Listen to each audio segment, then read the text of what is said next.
Dear Creek International Business Solutions, was kann ich für Sie tun? Ich bin bereit. Das ist großartig, Ladybug. Ladybug.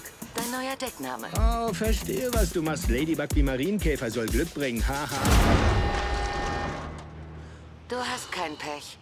Wirklich. Du hast gesagt, wenn du zurückkommst, willst du einen einfachen Job. Einfacher geht's nicht. Wir müssen die Person finden, die den Koffer genommen hat. Das ist zu einfach. Shit. Was? Kennst du noch die 2 Psychos vom Bolivien-Job? Die Zwillinge. Oh, nicht sicher, ob sie Zwillinge sind. Hi. Du erinnerst dich nicht mehr an Du mich? siehst aus wie alle weißen Penner, die ich hier gesehen habe. Du erinnerst dich wirklich nicht mehr? Wenn ein Rudel Soziopathen mit sehr ähnlichen Intentionen in einem Zug ungewollt aufeinandertrifft, ist das totale Chaos angesagt. Ihr beide seid es gewohnt, in Marvel-Filmen CGI-Monster zu töten. Diesmal dürft ihr einem echten Superstar wie Brad Pitt in den Hintern treten. Wie war das? Cathartic. You don't know who you are till you have to smash Brad Pitt's face into a tray table. Let me tell you, like it was, and he's such a good sport, man. Like he will continue to smash his face to the table until you feel like it's right. Like he's like, yeah, but it's. I get to shove his head through a glass pane window. Yeah, man, and he commits to be able to leave our homes and go and do this with Brad Pitt.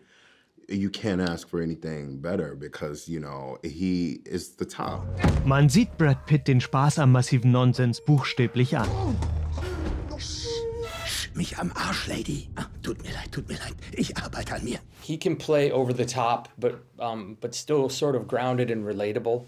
And he never betrays his character. And I think that's what good actors do. I mean, they lean into a role, they take a bold choice, and then they deliver. And you've looked at Brad's roles in the past. He's created these iconic characters that are bold and risky and interesting choices. And again, like you said, he doesn't betray them. He is true to them all the way to the end. Tut mir leid, Kumpel. Gib her. Au. Oh, Lemon. Tangerine. Du blutest, Mann. Oh, ist nicht meins, Mann. Wie ist nicht deins? Ja, nein, ich blute nie. Na, dann lass deine Jacke schön offen, damit sich alle dran satt sehen können. Naja, aber ich will doch meinen Schlitz zeigen. Mach die verdammte Jacke zu, damit es keinem auffällt, Lemon. Ich glaube, denen fallen die kindischen Decknamen zuerst auf. Aber wenn es schon eine Frucht sein muss, wieso nicht Apfel oder Orange? Bei all dem Wahnsinn, der im Film passiert, habe ich den Eindruck, dass das Publikum die Figuren trotzdem mag. Sogar die wirklich schlimmen Typen. Sie sind irgendwie sympathisch. It's a big question. You know, when I first got the script, I was like 7 sociopaths on a train. That was my biggest struggle. I think, how do I make them relatable? They're never going to be redeemable. They'll never be redeemable. They're killers, right? But I want to make them relatable. I want to make sure that when you see Lemon and Tangerine's relationship, you feel something. Also, was ist in dem Koffer? Fragst du mich das wirklich? Du weißt, was in dem Koffer ist. Ah, Geld. Es ist immer Geld. Mandarinen sind kultiviert. Oh, jetzt nennt er eine Frucht bereits Sie kultiviert. werden mit anderen Früchten gekreuzt. Sie sind anpassungsfähig. So wie ich. Und wieso bin ich Lemon? Weil du sauer bist. Niemand mag Zitronen.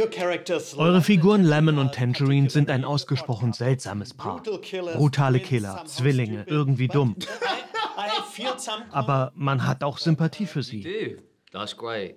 I think what's important is that we felt empathy for one another too, and we really care for one another, and like there was this sort of real brotherhood, like a partnership that's going from like young kids. And what's great about this story is every character gets a little backstory, and they've just come from a place in time when they've got a bit of PTSD from the last mission. So it's interesting. They're complex characters, but we wanted to bring a lot of light and this sort of lovely back and forth banter, the yin and yang. You know, we wanted people to really care about this brotherhood, and it sounds like it worked, right? Like it sounds like it translated. So because that is what it is between he and I. Like we truly do feel like we are family, and so like we wanted to make sure that people felt that between Lemon and Tangerine. Steig aus dem Zug.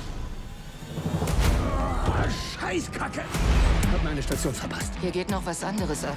Es gibt eine langjährige Verbindung zwischen Filmen und Zügen. Angefangen bei Lumière, Buster Keaton, Mission Impossible, Snowpiercer, dem Orient Express und jetzt euer Film.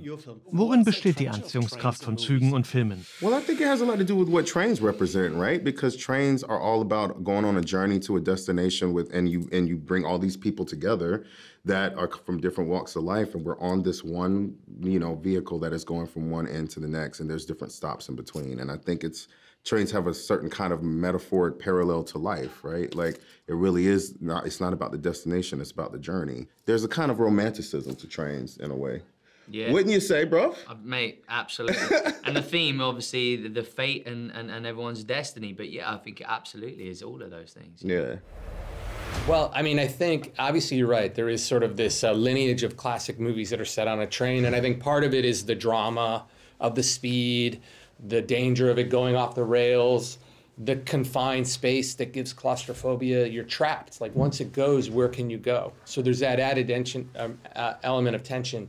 The challenges are all the things that just make it tense. You're shooting inside a tube, right? And so how do you logistically move the camera around? How do you keep the audience entertained? And so we tried to create an environment that was sort of a wish fulfillment train ride. Es lohnt nicht, hier nach einem tieferen Sinn zu suchen. Dafür lohnt es sich umso mehr, den perfekt inszenierten und gespielten Quatsch gut gelaunt zu genießen und das nächste Mal genau zu prüfen, wer da wohl im Superschellzug Tokyo-Kyoto mitfährt. Oh, ich hätte wirklich gerne eine Flasche Wasser. Domo arigato. Da fällt mir ein, ich habe dem Schaffner mein letztes Geld gegeben. Würdest du...